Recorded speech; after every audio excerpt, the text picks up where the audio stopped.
தென்னாடுடைய சிவனே போற்றி. ஏகம்பத்துரை எந்தாய் போற்றி. காவாய் கனகத்திரளே போற்றி. திருச்சிற்றம்பலம் தில்லையம்பலம். பூமேல் மயல் போய் பூமேல் மயல் போய் அறம்மை புணர்வீர் நாமேல் நடவீர் நடவீரினியே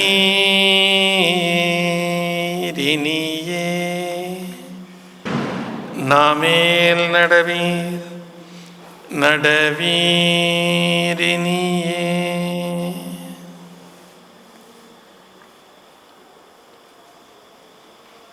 சக்கரவர்த்தி தவராச யோகி என்னும் மிக்க திருமூலனருள் மேவுநாள் என்னாலும் நந்தி அருளாலே மூலனை நாடிப்பின் நந்தி அருளாலே சதாசிவமாயினேன்.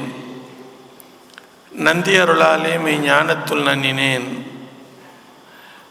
நந்தி அருளாலே நான் இருந்தேனே. இருந்தேன் இக்காயத்தே எண்ணிலி கோடி. இருந்தேன் இக்காயத்தை இராப்பகலற்ற இடத்தே. இருந்தேன் விண்ணோர்கள் ஏத்தும் பதத்தே. இருந்தேன் என் நந்தி இணையடி கீழே. திருமூலநாதர் அணைகள் போற்று போற்று. திருச்சிற்றம்பலம். எல்லாமல்ல பரம்பொருளுடைய பெருங்கருணையினாலும் திருவருளினாலும் குருவருளினாலும் அற்புதமாக அமைக்கப்பெற்ற தெல்லிய நீரோடையாகிய இந்த திருவாசக பயணத்தில் மலேசியாவிற்கு நம்மை எல்லாம் அழைத்து வந்து தக்க நெறியிலே நம்மை நிலைநிறுத்தி இந்த நெறியிலே வாழ்வில் இன்னும் சற்று நாம் முன்னேற வேண்டுமாய் செறிவான முறையிலே நம் அனைவரும் நெறிப்படுத்தி கொண்டிருக்கக்கூடிய அன்னை அவர்களை முதற்கண் நாம் வணங்கி மகிழ்கின்றோம். அவருடன் இணைந்து இந்த அற்புதமான அருளியல் பயணத்தை நம் அனைவருக்கும் உடனாக இருந்து நடத்தி கொண்டிருக்கக்கூடிய நம்முடைய அன்பர் தண்டாயுதபாணி ஐயா அவர்களை இந்த தருணத்திலே மனமொழிமைகளால் வணங்கி மகிழ்கின்றோம். இங்கு நாம் கூடியிருக்கக்கூடிய நிலை காலையிலிருந்து அம்மா பேசி கொண்டிருப்பது திருமந்திரத்தின் வாயிலாக திருவாசக அனுபவம். திருமந்திரத்தின் வாயிலாக திருவாசக அனுபவம். திருவாசக அனுபவம் என்றால் என்ன? திருவாசகத்தில் நமக்கு தெரியும், சிவபுராணத்திலிருந்து அத்துணை 10 வாயிலாக சாமி என்ன பாடி முடிக்கிறார். எங்கேயோ குதிரை வாங்க போன என்ன நீ என்னை ஈர்த்தாய். நீ கூப்பிட்டு தான் வந்த. கூப்பிட்டு வந்தப்போ எனக்கு பெரிய ஒரு சுத்தமான பொருளை என்கிட்ட கொடுத்த. சுத்தமான பொருளை கொடுத்து கூட்டிட்டு போயிடுவியோன்னு பார்த்தா தில்லை பொதுவினில் வருக அப்படின்னு சொல்லிட்டு போயிட்டேன். சரி, கூப்பிட்ட, பொருள் கொடுத்த. பொருள் கொடுத்தவங்க எல்லாரும் என் கூட விட்டு போனியான்னு பார்த்தா இல்லை. மீதம் என்னிடம் பொருள் வாங்கிய 999 பேரை கூட்டிட்டு வேற போயிட்டேன். என்னை மட்டும் விட்டுட்டு பெருந்துறையிலிருந்து தில்லைக்கு வா அப்படின்னு சொல்லிட்டு போயிட்டேன். ஏன் என்ன கூப்பிட்ட? என் வாழ்க்கையை நான் நடத்தி கொண்டிருப்பேன். எங்கேயோ போன என்ன எதுக்கு இங்கே கூப்பிட்ட? கூப்பிட்டு பொருளை கொடுத்த. கூட்டிட்டு போகாமல் ஏன் விட்டு போயிட்ட? நீ கூட்டிட்டு போகக்கூடிய அளவுக்கு எனக்கு தகுதி இல்லையா? இல்லை திருப்பி கூட்டிட்டு போக நீ வருவியா? தெரியாது. திருப்பி கூட்டிட்டு போவ எனக்கு வருவியா? தெரியாது. எங்கேயோ போன எனக்கு நீ இந்த பொருளை கொடுத்ததுக்கு உனக்கு நன்றி சொல்றதா? விட்டுட்டு போனதுக்கு வருந்தருதா? திரும்பி வரமாட்டியோன்ற ஏமாற்றத்தை வெளிப்படுத்துறதா? என்னை கூட்டிட்டு போவதற்குண்டான ஆற்றாமையை வெளிப்படுத்துவதா என்ற ஒரு கதறல் திருவாசகம். இப்போ இதை நாம் என்ன பண்ணிட்டோம், மாணிக்க வாசகருடைய வாழ்க்கையில் நடந்த ஒரு வரலாறாக பார்க்குறோம். அதை இல்லையா, மாணிக்க வாசகர் என்ற ஒரு அன்பர் இருந்தார், முதலமைச்சராக இருந்தார். அவர் குதிரை வாங்க போனார், சாமி ஆண்டு கொண்டார். தில்லைக்கு வர சொன்னார். அவர் உத்தரகோசம் அங்கே பார்த்து, அண்ணாமலை பார்த்து, பல கழுக்குன்றெல்லாம் போயிட்டு தில்லைக்கு வந்து நடராஜரோட போயிட்டார். இது மாணிக்க வாசகரோட வரலாறாக பார்க்க ஆரம்பிச்சிட்டோம். இப்போ இந்த மாணிக்க வாசகருடைய வரலாறு தனியாகவும் என்னுடைய வாழ்வியல் சார்ந்த அருளியல் பயணமும் தனியாக இருக்குது. இதை நீங்கள் சற்று சரியாக உற்று நோக்கினீங்கன்னா, மாணிக்க வாசகருடைய சுத்தமான ஆன்மாவுக்கு இறைவன் வந்து நேரடியாக உணர்த்தலாம். சைவ சித்தாந்தம் படித்தவங்களுக்கெல்லாம் தெரியும், சகலருக்கு குரு எப்படி வருவார்? எல்லா தத்துவங்களோடு இருக்கக்கூடிய 36 தத்துவங்களோடு இருக்கக்கூடிய சகல உலகர்களுக்கு இறைவன் மானுட சட்டை தாங்கி வருவான். ஆன்ம தத்துவத்திலிருந்து சுத்தம் பெற்ற பிரளயாகலர் ஆன்மாக்களுக்கு அதிதேவர்கள் மூலமாக ஆண்டு கொள்வான். ஆன்ம மற்றும் வித்யா தத்துவங்களில் சுத்தமாகிய ஆன்மாக்களுக்கு, விஞ்ஞான கலருக்கு இறைவன் நேராக தானே வந்து உள் நின்று உணர்த்துவான். இதை சாத்திர நூல் தெளிவாக சொல்லுது. மாணிக்க வாசகர் போன்ற ஆன்மாக்களுக்கு இறைவன் நேரடியாக வந்து சொன்னான். இது மாணிக்க வாசகருக்கு உண்டான செய்தி இல்லை, நமக்கும் இறைவன் தீட்சை வந்து கொடுக்குறான். யார் மூலமாகவோ கொடுக்குறான்.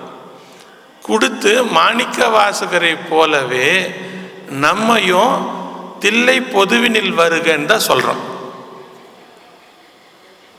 நாம் மாணிக்க வாசகர் தில்லைக்கு வர சொன்னார், மாணிக்க வாசகர் ஊரில் இருக்க கோயிலெலாம் போயிட்டு தில்லைக்கு போய் திருவடி சேர்ந்தார்னு நினைக்கிறோம். தீக்கை பெற்ற நாம் அனைவரும் ஒரு ஆசிரியருடன் சச்சு தீக்கை என்ற அவருடைய வலது கரம் நம்முடைய உச்சிமையில் பதிந்தாலே தீட்சை. அவருடைய திருக்கண்ணோக்கம் நம்முடைய நெற்றி நடுவில் பட்டாலே தீட்சை, நயனம். அவர் மனதில் நம்ம பற்றி ஒரு நொடி நினைச்சாலே தீட்சை, மானதம். அவர் சாத்திர பொருளை நமக்கு எடுத்துரைத்தாலே தீட்சை, அதுக்கு பேர் சாத்திர தீட்சை. அவர் உபதேசமாக ஒரு உபதேச மந்திரம் கொடுத்தா வாக்கு, வாக்கு தீட்சை. அப்போ தீட்சை அங்கபாவத்தில் நயனம், சச்சு, ஸ்பரிசம், நயனம், சச்சு, வாக்கு, மானதம், சாத்திரம் என்று 5 வகையாக பிரியும். அப்போ 5ல் ஏதோ ஒரு தீட்சை நமக்கு வந்து இறைவனுடைய திருவருளால் குரு மூலமாக நமக்கு கிடைச்சிடுச்சுன்னா என்ன அர்த்தம்னா, தீக்கை பெற்ற நாம் தில்லைக்கு போகணும்.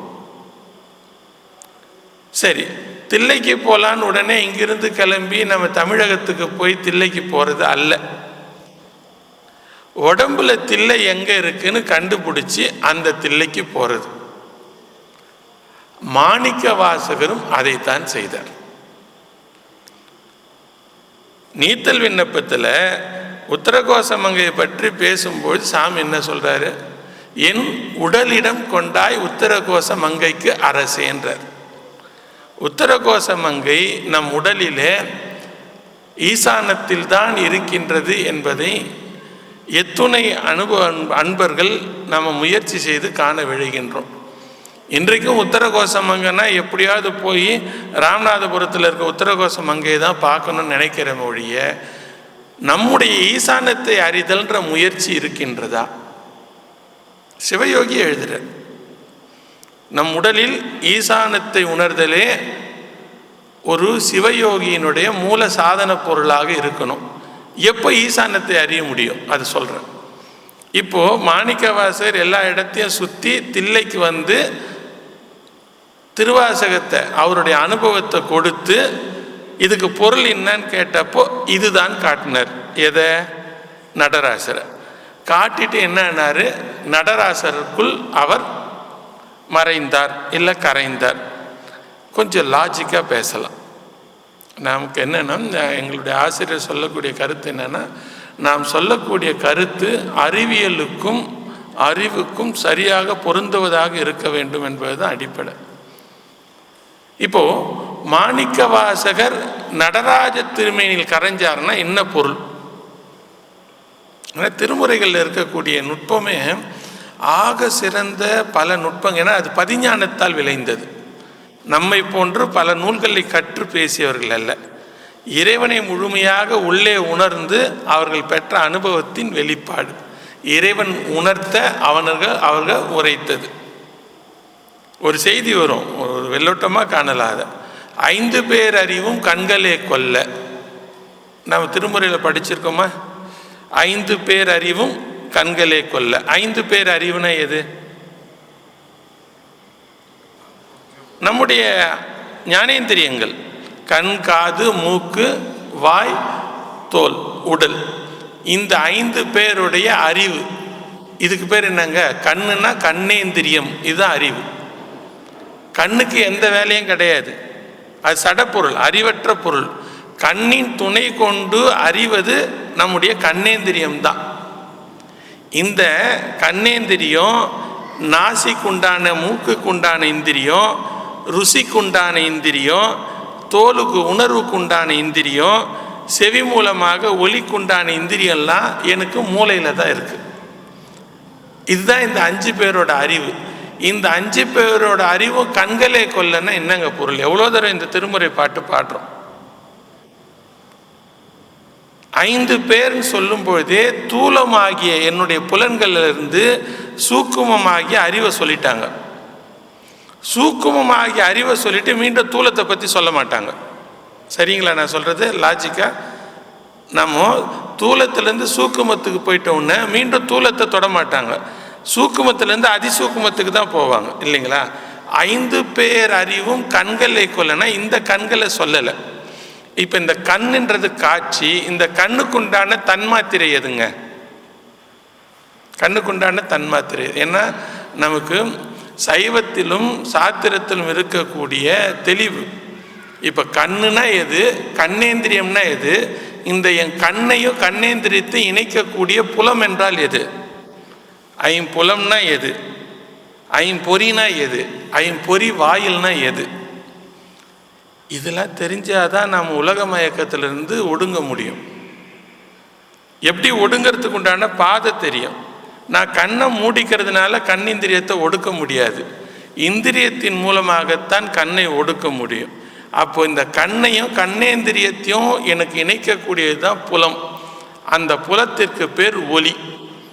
அப்போ இந்த 5 இந்திரியங்கள் மூலமாக எனக்கு கிடைக்கக்கூடிய 5 நுட்பம் எதுனா ஒலி, ஊறு, ஓசை, நாற்றம், சுவை, இல்லைங்களா? இப்போ 5 பேர் அறிவும் கண்களே கொல்லனா இந்த 5 புலன்களும் உலக புலன்களுக்காக சென்று சென்று வீணாகி கொண்டிருக்கின்றன. அப்படி உலக புலன் ஒடுக்கம் நான் பெற்றா இந்த 5 பேர் அறிவும் ஒலியாகிய ஞானமாகும். அதுதான் 5 பேர் அறிவும் கண்களை கொல்ல. இது ஒற்றை வரியில் சாமி வச்ச விஷயம். அதே போன்று நடராஜ திருமேனிக்குள் மணிவாசகர் சென்று சேர்ந்தார் என்றால் நடராஜர் என்பது எதனுடைய உருவகம்? இப்போ நமக்கு திருக்கோயில் அமைக்கப்பட்டிருக்கக்கூடிய அத்துணை சிலைகளும் மெட்டபர்ஸ், உருவகங்கள். இந்த உருவகத்திற்குள் ஒரு ஆக சிறந்த மிகப்பெரிய அறிவு பின்னணி உண்டு. அந்த அறிவு சார்ந்த கருத்தியலை நமக்கு எடுத்துரைப்பது தான் நமக்கு திருக்கோயில் வழிபாட்டுடைய ஆக சிறந்த நுட்பமே.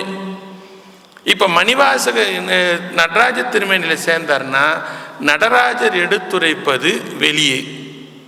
இன்றைக்கும் தில்லைக்கு சென்றீங்கன்னா உருவமூர்த்தம் இருக்கும், அருவமூர்த்தம் இருக்கும், அருவுருவ மூர்த்தம் இருக்கும், இல்லைங்களா? அங்கே உங்கள் மரகத லிங்கமோ இல்லை ஆதிமூலநாதர் இருப்பார், அவர் தான் மூலவர். ஆதிமூலநாதரை பார்த்துட்டு அதுக்கப்புறம் நடராஜ திருமேனி மாகேஸ்வர மூர்த்தம், உருவ திருமேனி, அருவுருவ திருமேனி ஆதிமூலநாதர், இல்லைன்னா மரகத லிங்கம். இது ரெண்டையும் கடந்து நீங்கள் திரை தூக்க தரிசித்தல்னு ஒரு முறை உண்டு. பழுப்பும் இந்த கலந்த ஒரு திரையை விளக்குவாங்க. அங்கே ஒரு வெளி இருக்கும். இதை தான் சிதம்பர ரகசியம் பார்க்கறதுன்னு சொல்லுவாங்க, இல்லைங்களா? சிதம்பரம் போயிட்டு வந்தவங்களுக்குலாம் தெரியும். ரகசியம்ட்டு ஒரு திரையை திறப்பாங்க, ஒரு சின்ன ஒரு ஸ்பேஸ் இருக்கும், ஒரு சில வில்வங்கள் இப்போ அந்த பண்ணி வச்சு இந்த ஸ்பேஸை பார்த்தா நாம் சிதம்பர ரகசியம் பார்த்தோம்னு நினைக்கிறோம். ஆனால் உண்மைக்கு சிதம்பர ரகசியம் பார்த்த ஒரு அன்பர் எழுதுகிறார். உண்மையில் பார்த்தவர், அகச்சான்றா எழுதுகிறவர். அவர் உண்மையை மட்டும்தான் எழுதுவார். அவர் யாருன்னா நம்முடைய அருட்பிரகாச வள்ளலார். தாயுடன் 5 மாத குழந்தையாக தாயுடன் திரை தூக்க தரிசிக்க சென்ற போது எனக்கு வேய் வகை காட்டாது வெளிவகை காட்டி அருட்பெரும் சோதின்றார். இப்ப நம்ம பார்க்கிறோம், இது வேய்ந்த வகை. இந்த ஓடு வேயப்பட்டிருக்கின்றது அல்லவா, இது வேய்ந்த வகை. இந்த ஓடு தெரியாம வெளி தெரிஞ்சா இங்க முடிஞ்சு போச்சு விஷயம். உங்களுக்கு இங்க உட்கார்ந்து தவம் பண்ணா இந்த ஓடு தெரியக்கூடாது, வெளி தெரியணும். அப்போ இங்க நடராஜர் என்பதனுடைய உண்மை பொருள் வெளி, அருட்பெரு வெளி. அந்த அருட்பெரு நடராஜர் உள்ள போய் மாணிக்கவாசகர் கலந்துட்டாருன்னா மணிவாசக பெருந்தகை அருட்பெருவெளியுள் அருளாகிவிட்டார். என்னையும் இருப்பதாக்கி சென்னையில் வைத்த சேவக போற்றி. இருத்தல் அப்படின்றது ஆக சிறந்த அருளியல் சொல். நாம் இருக்கிறதுக்கு தான் முயற்சி பண்ணணும். என்றும் இருக்கக்கூடிய நிலையை பற்றி பேசிய அருளாளர்கள் வெகு குறைவு. அப்போ பெற்ற உபதேசத்தின் வாயிலாக அருள் பெருவெளியுள் அருளுடன் இணைந்து கலத்தல். வள்ளல் பெருந்தகையை பற்றி பேசும்பொழுது சொல்லுவாங்க, அருட்பெரும் சோதி ஆண்டவர் மறைக்க நான் மறைந்து கொண்டேன். வள்ளல் பெருந்தகை நீங்க நினைச்சீங்கன்னா அவர் பக்கத்தில் இருப்பார். மாணிக்கவாசகரை நினைச்சீங்கன்னா பக்கத்தில் இருப்பார். திருமூலரை நினைச்சீங்கன்னா அவர் பக்கத்தில் இருப்பார். ஒரு சில அருளாளர்கள் தான் அந்த பதத்தை எய்தியவர்கள். இதெல்லாம் ரொம்ப தெளிவான செய்தி உண்டு. திருவருள் கூட்டட்டும், நாம் அதெல்லாம் வாய்ப்பு இருக்கும்போது சிந்திக்கலாம். இப்போ பெருந்துறையில் உபதேசம் பெற்று உத்தரகோச மங்கை வாயிலாக சிதம்பரத்திற்கு வந்து வெளியில் கலந்தார் மாணிக்கவாசகர். இந்த சர்க்கியூட் புரியுதில்லை நமக்கு. அப்போ அதை போன்று நாம் அனைவரும் ஒரு குருவின் மூலமாக தீட்சைன்னு ஒன்று வாங்கினா நாம் எல்லாரும் தில்லைக்கு போனோன்றதை எடுத்து சொல்லக்கூடியது தான் திருவாசகம். தில்லைக்கு போகிறதுனா திரும்ப நாம் போய் இந்த தில்லையை போய் பார்த்தா நாம் மாணிக்கவாசகர் மாதிரி நடராஜ திருமேனியில் கரைய முடியுமா? அப்போ நம் உடலில் இருக்கக்கூடிய தில்லையை உணர்ந்து அந்த தில்லைக்குள் சென்று நாம் கரைதல். அப்போ என் உடலுக்குள் இருக்கக்கூடிய தில்லைக்கு நான் செல்லும் பொழுது எனக்கு ஏற்படக்கூடிய தடைகளை உணர்ந்து நம்பால் அன்பு கொண்ட நம் அருளாளர்கள் வைத்தது தான் அருட்கவிதை. அவங்க எஞ்ஞான்றும் வினைக்காக பிறப்பு எடுத்தவர்கள் அல்ல. யாரு? எந்த சீவன் முத்தரும் வினைக்காக இந்த உலகத்துக்கு வந்தவங்க இல்லை. மாறாக அகத்தே கருத்து புறத்தே வெளுத்திருந்த சகத்தீரை இகத்தே சன்மார்விக்கம் சார்வித்து ஆனந்தம் பெற்றோடு உகத்தே வருவிக்க உற்றேன் அருளை பெற்றேன் என்றார். நமக்காக வந்தவர்கள், நமக்கு இந்த அருளியல் பயணத்தில் ஏற்படக்கூடிய தடைகளை தக்க காலத்தை உணர்த்துவதற்காக வந்தவர்கள். அப்படி அவங்க வந்து உணர்த்திய ஆக சிறந்த பிரணவ அனுபவமே திருவாசகம். திருவாசகம் படிக்கிறேன்னா நான் பிரணவ அனுபவத்தை பெறணும். அந்த பிரணவ அனுபவத்தை தான் நம்முடைய அம்மை அவர்கள் உங்களுக்கு திருமந்திரம் என்ற சாதக நூலின் மூலமாக எடுத்துரைத்து கொண்டிருக்கின்றார். உங்களை அவங்க எடுத்து செல்லக்கூடிய இடம் எதுன்னு கேட்டிங்கன்னா பெருவெளி, அருள் பெருவெளிக்கு உங்களை அழைச்சிட்டு போக விருப்பப்படுறார். அப்படி அருள் பெருவெளிக்கு அழைத்து செல்வதற்கு அவர்கள் துணையாக கொண்டது திருமந்திரம் என்ற சாதனம். இந்த திருமந்திரம் என்ற சாதனம் ஆகம நூல். திருமந்திரம் சாத்திர நூல், தோத்திர நூல், மந்திர நூல், யந்திர நூல், தந்திர நூல், எந்த நூலை சொன்னாலும் பொருந்தக்கூடிய நூல். அதை ஆகமமாகத்தான் பார்ப்பார்கள். ஆகமம் இது லாங்குவேஜில் எட்டிமாலஜின்னு ஒரு டிபார்ட்மெண்ட் இருக்கு. இதற்கு வேர்ச்சொல்லாய்வுன்னு பேர். எல்லா சொற்களும் பொருள் குறித்தனவே தொல்காப்பிய நூற்பா. அப்போ ஆகமம் நம்ம ரொம்ப தெளிவாக சொல்லல. ஆகம நூல், ஆகம நூல். ஆகமம்னா என்ன? ஆ என்றால் பசு, ஆன்ம வர்க்கம். கமம் என்றால் நிறைவு, ஒரு ஆன்மாவிற்கு நிறைவு பொருளை எடுத்துரைப்பது ஆகம நூல்கள். அப்ப திருவாசகம் என்று சொல்லக்கூடிய பிரணவ அனுபவம் தான் ஒரு ஆன்மாவினுடைய நிறைவு பொருள். அந்த நிறைவு அனுபவத்தை எடுத்துரைப்பதற்குண்டான சாதன நூல் திருமந்திரம். திருமந்திரத்தை யார் சரியாக கையாளுகின்றார்களோ அவர்கள் பிரணவ அனுபவத்திற்குண்டான வாழ்வியல் தடையில் இருந்து தெளிவாக விடுபட்டு வருவார்கள். மூலன் உரை செய்த 3000 தமிழ், மூலன் உரை செய்த 300 மந்திரம், மூலன் உரை செய்த 30 உபதேசம் ஞாலம் அறியவே நந்தி அருளியது.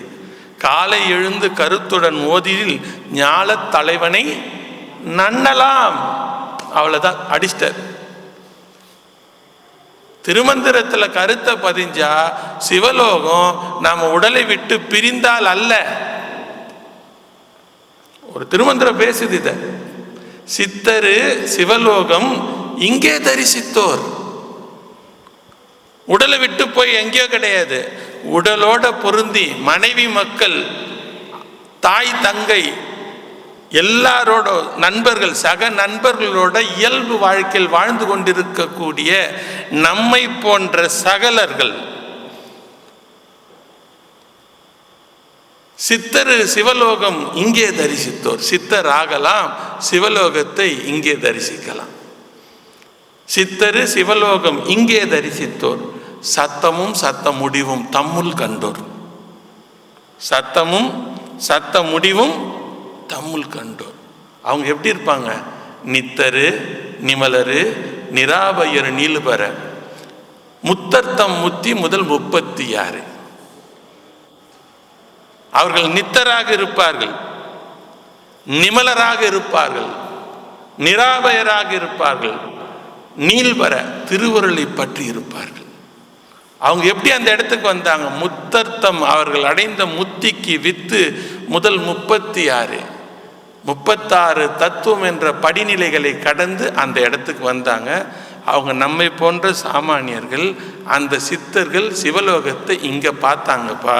அதனால் நீ மனைவி மக்களோட இல்லறத்தில் இருக்கிறதெல்லாம் பயப்படாத, நீயும் இறைவனை இங்கேயே அனுபவிக்கலாம். அதுக்கு நான் சொல்கிற பயணத்துக்கு மட்டும் வா. முத்தர்த்தம் முத்தி முதல் 36. அப்படி இது அந்தாதி முறைங்க. மூலன் உரை செய்த 30 உபதேசம்ன்றது அந்தாதி.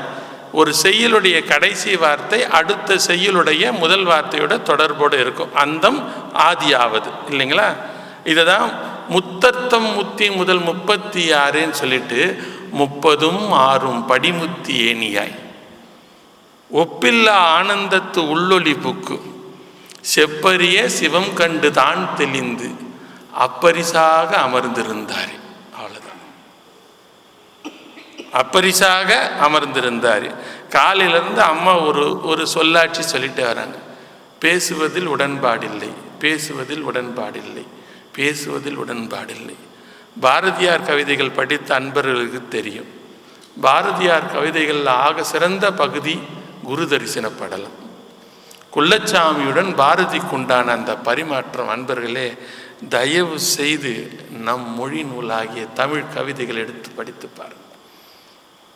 குள்ளச்சாமி கையை பிடித்தவுடன் குள்ளச்சாமி கையை உதறிவிட்டு அங்கிருந்து பாழைந்த வீட்டிற்குள் பின்பக்கம் ஓடுகின்றார். பின்னாடியே துரத்திட்டு போறார் பாரதி.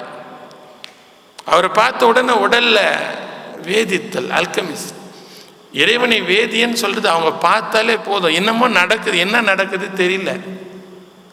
குள்ளச்சாமி தன்னை பார்த்த உடனே தன் உடலில் ஏற்பட்ட மாறுபாட்டினை உணர்ந்த பாரதி துரத்தி கொண்டு செல்கின்றான்.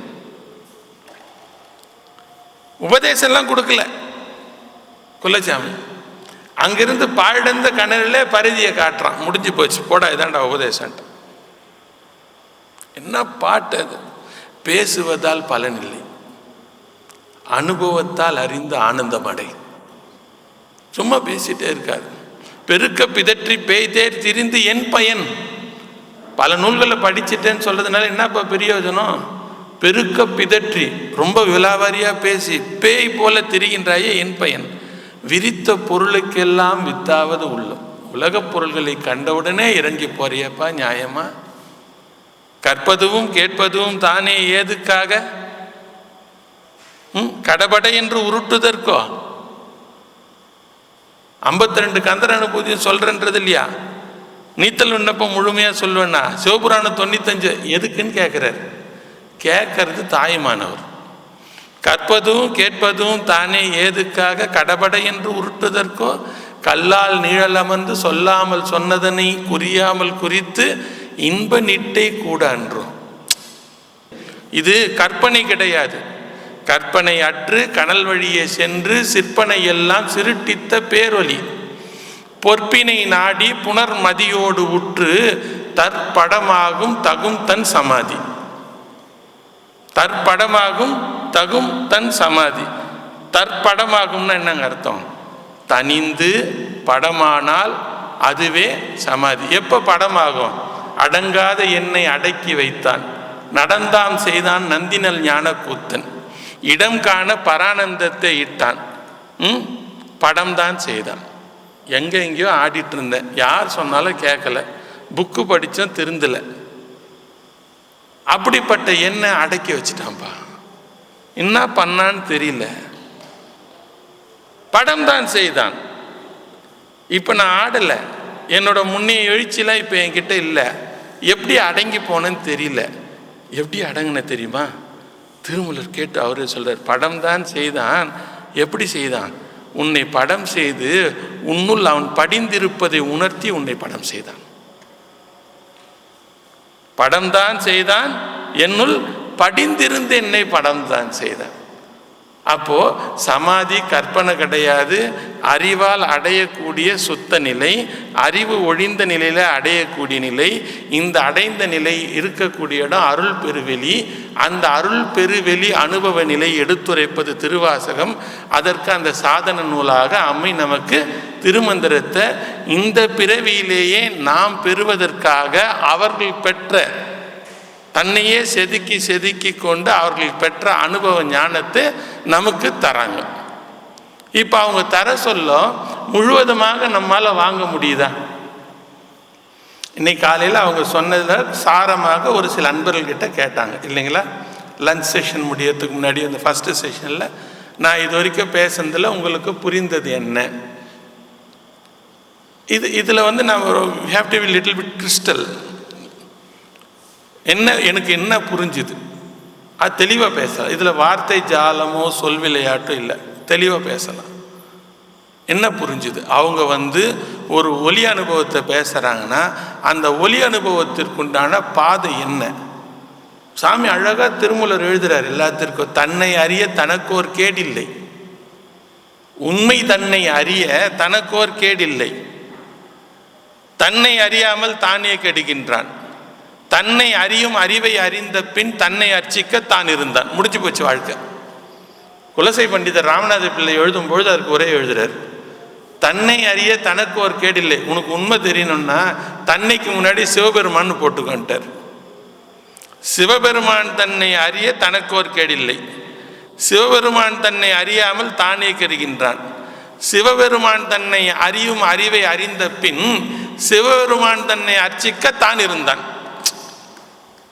இப்போ சிவபெருமான் உடனே கோயிலில் இருக்க சிவபெருமான் இல்லை, எனக்குள்ள இருக்க சிவபெருமான் தன்னை அறியாமல் தானே கெடுகின்றான். எனக்குள் இருக்கக்கூடிய சிவபெருமான் தன்னை அறியும் அறிவை அறிந்த பின் எனக்குள் இருக்கக்கூடிய சிவபெருமான் தன்னை அர்ச்சிக்க தான் இருத்தல். அப்போ சிவபெருமான் தன்னை அர்ச்சிக்க தான் இருத்தல்னா அவனுக்கு போற்றி அர்ச்சனை சேர்த்து கிடையாது.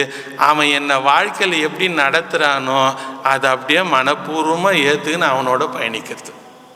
இதுக்கு பேர் மோன சமாதி நிலைன்னு பேர், மர்க்கட நியாயம்னு பேர்.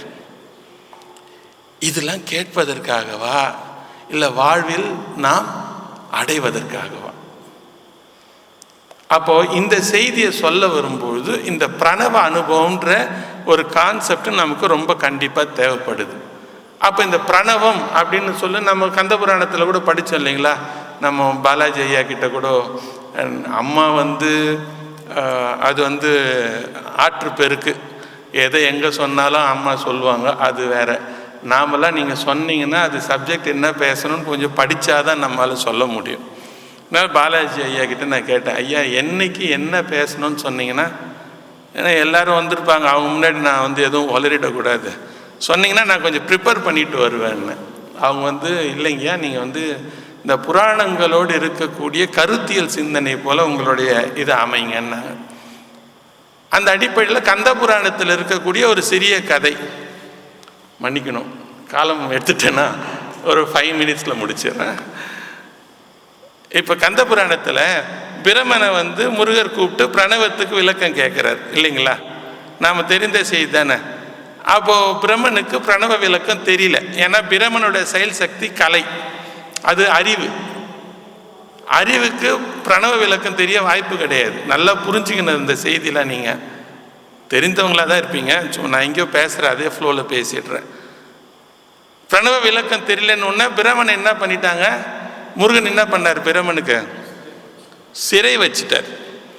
அப்போது நாம் பெற்ற செய்தி எனக்கு அனுபவம் ஆகணும்னா என்ன பண்ணணும், நான் சிறை வைக்கப்பட வேண்டும். அனுபவ ஞானம் ஆகணும்னா நான் தனியாக இருக்கணும். அதனால தான் பதவி அப்படின்ற ஒரு சொல்ல வலியுறுத்துகிறாங்க பெரியவங்க. பசித்திரு, தனித்திரு, விழித்திரு, அப்சல்யூட் வேக்ஃபுல்னஸ். இந்த பசியும் இந்த தனிமையும் இருந்தால் இந்த ஆல்ஃபான்ற ரேஞ்ச் இருக்கு இல்லைங்களா, 8 to 12. இப்போ இந்த மண்டபத்தில் உங்களுக்கு சற்று ஏறக்குறைய இருக்கலாம், இதுக்குண்டான அனலிசிஸ் இருக்குது. ஒரு கருவறையில் இருக்கக்கூடிய வேவ்ஸ் இருக்கு இல்லைங்களா, நம்ம எனர்ஜியோட இது அளவு, அதை நம்ம ஃப்ரீக்குவன்சியில் தான் சொல்கிறோம். அந்த 0 to 8, 8 to 12, 12 to 16, 16 to 32, 32 to 40, 40 and above. இதில் 8 to 12 பேண்ட்விட்த்து தான் ஆல்ஃபா ரேஞ்சு. நீங்கள் அப்படியே கூகுளில் போட்டு பாருங்கள், 8 to 12 ஆல்ஃபா ரேஞ்சுன்னு போட்டிங்கன்னா அப்சல்யூட் வேக்ஃபுல்னஸ்ன்னு வரும். இயல்பாக என் உடம்பு இருக்கக்கூடிய வேவ் லென்த் கோயிலுக்கு போனால் நான் எப்படி மாறுறேன்றது தான் இதனுடைய அடிப்படை. அப்போ இந்த இடத்துல இருக்கக்கூடியது சற்று ஏறக்கூடிய ஆல்ஃபா ரேஞ்சாக இருக்கலாம். இந்த ஏறக்குறைய இருக்கக்கூடிய இந்த ஆல்ஃபா ரேஞ்சில் நான் முழுவதுமாக என்னை இழந்தால் நானும் அந்த ஆல்ஃபா ரேஞ்சுக்கு போவேன், அதாவது அப்சல்யூட் வேக்ஃபுல், முழு விழிப்பு நிலைக்கு வருவேன். அதுதான் விழித்திருன்னு பதவியில் சொல்கிறாங்க. தனித்திரு, பசித்திரு, விழித்திரு. இதில் இந்த தனிமைன்றது தான் பிரமணப்படுத்தினது இல்லைங்களா. இந்த பிரமண தனிமைப்படுத்தின உடனே அவன் படித்ததை அனுபவமாக்குவான். வித்யா தத்துவத்தில் இருக்கக்கூடிய வித்தை சுத்த தத்துவத்தில் இருக்கக்கூடிய சுத்த வித்தை ஆகிறது. சரிதானுங்களே? 36 தத்துவம் படித்த அன்பர்களுக்கு தெளிவாக இது புரியும். அப்போ இது சுத்த அனுபவம் ஆவறதுக்கு தான் பிரமனை முருகப்பெருமான் தனிமை பிடித்தான். இப்போ நமக்கும் உபதேசம் கிடைச்சதுன்னா வாழ்க்கையில் எப்பவும் போல் உலகாயுதமாக எல்லார்களோடும் பொருந்தி இருந்தால் அது சாத்தியம் இல்லை. அப்போ நாம் சற்று தனிமை பெற வேண்டும். தனிமை பெற்று உலகிலிருந்து என்னை ஒடுக்கி கொள்ள ஆரம்பித்தாதான் நான் அனுபவத்தை பெறுவதற்குண்டான வாய்ப்பு கிடைக்கும் அப்படின்ற செய்தி அந்த புராணத்திலேருந்து எனக்கு கிடைக்கப்பெறுது. அதே போன்று இந்த பிரணவ விளக்கம் அப்படின்னா என்னன்னா, இந்த ஓவராலாக திருமந்திரம், திரு அருட்பா, திருவாசகம் இது எல்லாமே பிரணவ அனுபவத்தை எனக்கு பெற்றுத்தருது. அப்போ இந்த பிரணவ அனுபவம் என்றால் என்னன்னா ஒரு டெஃபினேஷனில் அதை நாம் சொல்லலாம். எப்பவுமே ஒரு டெஃபினேஷன் சொல்லணும்னா அதுக்கு முதல்ல the condition should be applied is very essential இல்லைங்களா, ஆஸ் பர் த சயின்ஸ். அதாவது அட் ஏ கான்ஸ்டன்ட் டெம்பரேச்சரு, இல்லைன்னா அட் ஏ கான்ஸ்டன்ட் ப்ரெஷரு, இல்லை அட் ஏ க்ளோஸ் சர்க்கியூட்டு, இதெல்லாம் conditions to be maintain for the definition. அதை மாதிரி நாமும் பிரம்ம வித்யை ஆகிய பிரணவ அனுபவம் பெறணும், திருவாசக அனுபவம் பெறணும்னா அதற்கு முதல் கண்டிஷன் என்ன சொல்கிறாருன்னா நிராதார நிலைன்றார். நிராதார நிலைனா இப்போ நாம் இருக்கிறது ஆதார நிலை. உடலை ஆதாரமாக கொண்டு உடலுக்கு தேவையானதை முழுவதுமாக வாழ்விலே கொடுத்து கொண்டே இருந்தால் பிரணவத்தை அறிதல் என்பது சற்று சாத்தியமில்லாத விஷயம். அப்போது உடல்ல இருந்து நாம் முதல்ல ஒடுங்க துவங்கினால்தான் பிரணவத்தை நோக்கிய பயணம் நமக்கு துவங்க பெறும். அப்போ நிராதார நிலை ஃபர்ஸ்ட் கண்டிஷன். சிவம் சக்தியை சமஷ்டியாக்குதல் எங்க பரவெளியில். அதற்கப்புறம் ஆன்மாவை வியஷ்டி நிலையிலிருந்து மாற உபாயம் கூறுதல், இதுதான் பிரம்ம வித்தை. இந்த பிரம்ம வித்தையை தான் திருவாசகம். ஏன்னா இது முழுவதுமெல்லாம் இந்த குறிப்பிட்ட காலத்துக்குள்ளே நம்மளால் புரிய வைக்க முடியாது. இப்போ திருவாசகம்னா என்ன? அது ஒலி அனுபவம், பிரணவ அனுபவம், திருமந்திரம் அதற்குண்டான சாதன நூல். அதுதான் உங்களுக்கு பல்வேறு திருவாசக தீட்சையை ஏன் கொடுத்தாங்கன்னா பிரணவ வித்தையை உங்களுக்கு கொடுக்க முயற்சி பண்ணுறாங்க, ஒலி அனுபவத்தை உங்களுக்கு கொடுக்க முயற்சி பண்ணுறாங்க. அப்போ அவங்க கொடுக்கக்கூடிய அந்த பயிற்சி ஒரு சில நேரத்தில் சற்று நமக்கு புரிந்தும் புரியாமலும் இருக்கலாம். பல இடங்களில் நாம் வலியுறுத்தக்கூடிய கருத்து, குரு என்பவர் ஒருவர் தான். குருவின் நிலை எப்போ மாறும்னா மாணவனுடைய பக்குவம் கருதி மாறும். இப்போ அவங்க சொல்கிறது சற்று புரியாமல் இருக்கலாம், இது ஒவ்வாததாகவும் இருக்கலாம். ஆனால் நாம் ஒருத்தங்களை குருவாக ஏற்றுக்கிட்டோம்னா, குருன்னு வச்சுட்டு அதில் மாற்றம் இல்லாமல் அவங்கள பிடித்து நடக்கும் பொழுது தக்க காலத்தை அவர்கள் உபதேசித்தது யாவும் நமக்கு அனுபவமாக வரும். அதுக்கு ரொம்ப அடிப்படை என்னென்னா அந்த பொறையுடைமை தான். எனக்கு சாமி ஒரு வருஷமாக ஒன்றும் மாற்றம் இல்லை, அதே மாதிரி தான் இருக்கிறேன். எத்தனை பிறவி வந்திருக்கு இதை மாதிரி குற்றத்தோட? எழுகடல் மணலினை எண்ணினில் எனது இடர் பிறவி. திருவருட்பயன் என்ற சாத்திர நூல் சொல்லும், இதுவரையில் நான் பிறந்த பிறப்பு முத்தி பெற்ற ஆன்மாக்கள், முத்திக்காக நான் பிறக்க இருக்கக்கூடிய பிறப்பு முத்தி பெற வேண்டிய ஆன்மாக்கள். அப்போ அவ்வளோ பெரிய ப்ராசஸ் இந்த உலகத்தில் போயிட்டே இருக்கு.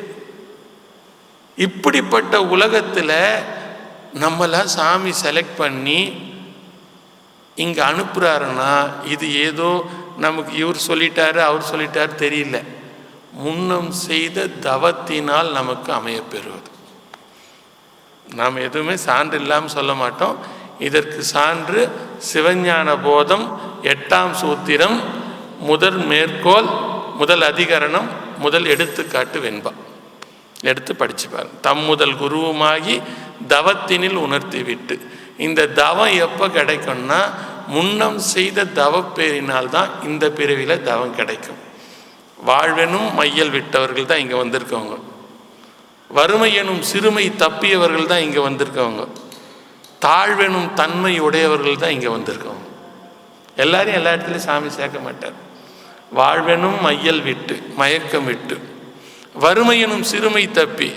வறுமை எங்கே வரக்கூடாது? செல்வத்தில் வரலாம், உடல் ஆரோக்கியத்தில் வரலாம், சிந்தையில் வரக்கூடாது. அடுத்தவர்கள் மீது காட்டக்கூடிய அன்பினில் வறுமை வரக்கூடாது. வறுமை எனும் சிறுமை தப்பி, தாழ்வெனும் தன்மையோடு. யாருக்கு முன்னாடியும் இறங்கிறது. நான் ஒன்றும் ஆயிடல, உள்ளே இருந்தால் உணர்த்துவதை நான் எவ்வளோ பேரை பார்க்குறேன். எத்தனை பிஹெச்டி அவங்க? நான் அத்தனை தூரம் அன்பர்களோட ஒரு கூட இருந்து பார்த்துருக்கேன். இத்தனை 1000 பாடல்கள் தெரிந்தவங்க, அவ்வளவு பெரிய. ஆனால் ஒரு 80 சிறிது சிறிதாக மறக்குது. எல்லாமே இயல்பு தானே, இதெல்லாம் வேற. அப்போ நான் கற்றறிந்து விட்டேன் என்ற மிடுக்கோடு இருந்தா, இப்போ கற்றறிந்தது மறந்து விட்டது எங்கே போச்சு? இருந்திருக்கணும் இல்லையா? அப்போ இறைவன் எல்லாத்தையும் ஒரு கால நியதிக்கு உட்பட்டு கொடுக்குறான், அவ்வளோதான்.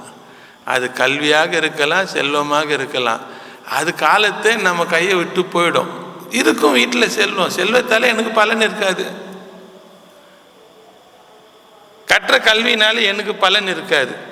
அப்போ இருக்க சொல்ல அதை வச்சு ரொம்ப இல்லாமல் எல்லோருடமும் பணிவாக இருந்தால், அதான் தாழ்வெனும் தன்மையோடு சைவமாம் சமயம் சாரும் ஊழ் பெறல் அரிது. சிவஞான சித்தியார் சைவ சித்தாந்த சாத்திரம். அப்போது நாம் எல்லாம் இந்த தன்மையோட இறைவனை அடைய வேண்டும் என்ற உன்னதமான நோக்கத்திற்காக இங்கே வந்திருப்பதனால் அம்மை காட்டக்கூடிய நெறியை பின்பற்றுங்கள். நீங்கள் எல்லாம் பின்பற்றி கொண்டு வருகின்றீர்கள். கூடவே பொறுமையாக இருங்கள். குருலிங்க சங்கம வழிபாடிலே குருவினுடைய திருவடியை மறவாது பற்றுங்கள். குரு வேறு இறைவன் வேறு கிடையாது. நீங்கள் திருவருட்பயன் என்ற சாத்திர நூலில் தெளிவாக எழுதுவார். வந்திருக்கிறது நீங்கள் அன்னையா பார்க்கக்கூடாது, வந்திருக்கிறது சிவத்தை தான் பார்க்கணும். அவ்வளோதான். சிவமாக தரிசித்தால் சிவம் காட்சிக்கு போடும்.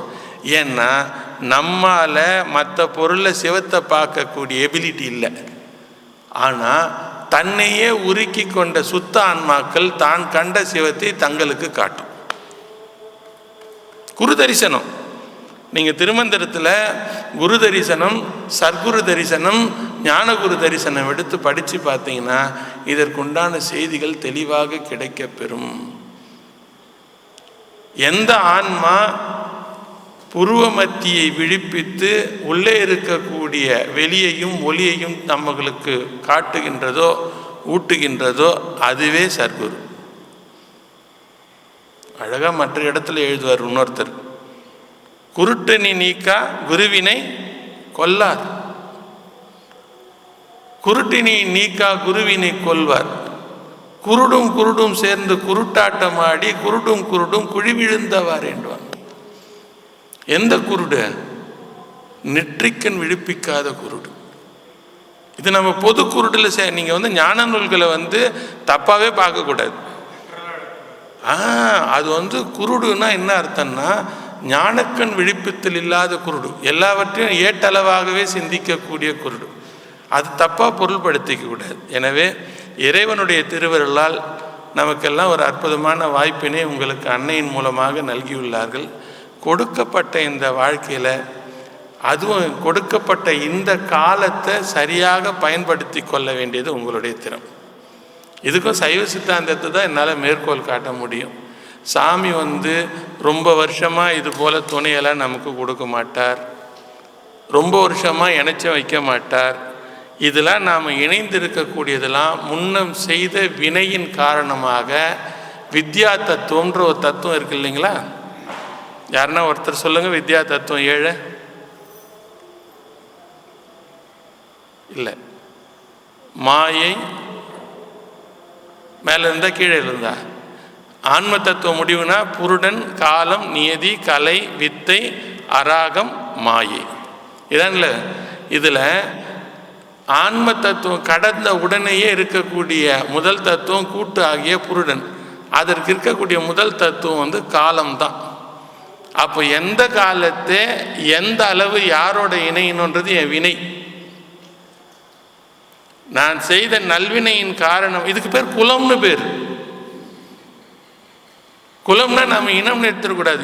இப்போ நாம் ஒரு குலமாக இருக்கோம், சிவக்குலம். இது இந்த குலத்தில் இணையிறது வினையின் காரணமாக தான் இணைய முடியும். அந்த வினை எவ்வளோ தூரம் இருக்கோ அவ்வளோ தூரம் தான், அதுக்கப்புறம் இணைய முடியாது. இதனால் நான் சொல்ல வர செய்தி என்னன்னா, இணையும் பொழுதே பொருளை பெற்று தக்க வைத்து கொள்ளுங்கள். எப்போ ஒன்றா மலேசியா வரலாம், எப்போ ஒன்றா சுற்றி பார்த்து சந்தோஷமாக இருக்கலாம். ஆனால் எப்பவுமே நாம் கூட அம்மா வருவாங்களா, குரு வருவாரான்னு சொல்ல முடியாது. எனவே குரு நம்முடன் இருக்கக்கூடிய காலத்தினுடைய உன்னதத்தை உணர்ந்து திருவருளை பற்றி குருவின் வாயிலாக சிவத்தை அடைவோம் என்ற செய்தியை முன்னிறுத்தி இத்துணைக்கும் நம்மை ஆற்றுப்படுத்தி நெறிப்படுத்திய குருவர்களுக்கும் திருவருளுக்கும் நன்றி பாராட்டி அமைகின்றோம். நன்றி, வணக்கம். திருச்சிற்றம்பலம். தென்னாடுடைய சிவனே போற்றி, வெற்றிவேல் முருகனுக்கு. 5 எழுத்து சொல்லி நிறைவு பண்ணிடலாங்களா? 5 எழுத்து வேள்வியோடு நிறைவு பண்ணிடலாமா நிகழ்ச்சியை? அம்மா திருச்சிற்றம்பலம். எல்லோரும் உங்களுக்கு கொடுத்திருக்கக்கூடிய மந்திரத்தை பெருமானுடைய நிலையுடன் மத்தியில் நிறுத்தி பாதி மலர்த்தி கண்ணை இறைவனை நினைந்து அமருங்கள். திருச்சிற்றம்பலம். சரியாக அண்ணாந்து பார்க்க ஆரம்பிச்சோம்னா உடம்பு அழிஞ்சு போகும். சீருக்கு அதாவது உடலுடைய குற்றம் அழிந்து சுத்த தேகம் பெறும்ன்றது பொருள். எனவே கண்ணை பாதியாக மலர்த்தி இறைவனை நினைந்து அமருங்கள். திருச்சிற்றம்பலம்.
ஹர ஹர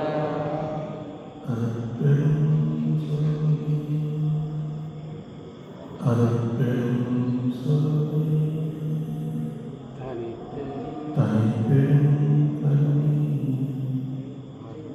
அருள்